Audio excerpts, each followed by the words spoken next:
On continue avec cette bande dessinée, donc Goldorak, qui est sortie en 2021, toute mon enfance, hein. Pour l'histoire, j'ai mis 4 étoiles. Alors la guerre entre les forces de Vega et Goldorak, eh bien, c'est plus qu'un lointain souvenir, hein. On a Actarus et sa sœur qui sont repartis sur Euphor, tandis qu'Alcor et Vénusia, eh ben, tentent de mener plutôt une vie normale, voilà. Mais dans les confins de l'espace surgit le plus puissant des Golgoths, l'Hydragon en fait. Et alors que le monstre de l'ultime division ruine, écrase les armées terriennes, eh bien les exigences des derniers représentants de Vega sidèrent vraiment la planète.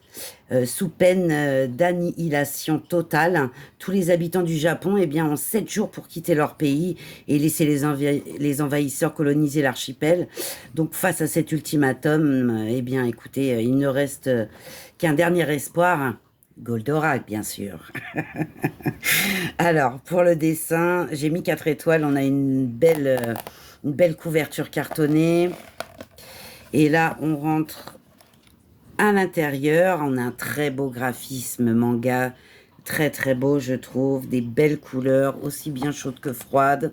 Voilà, elles sont beaucoup plus froides, j'ai remarqué, hein. Il y a un peu de chaud, hein, vous voyez, un petit peu là, à droite à gauche, mais il y a quand même beaucoup plus de couleurs froides et j'aime beaucoup ce style. C'est très fin, très très beau, j'adore. Pour le prix, j'ai mis 4 étoiles également.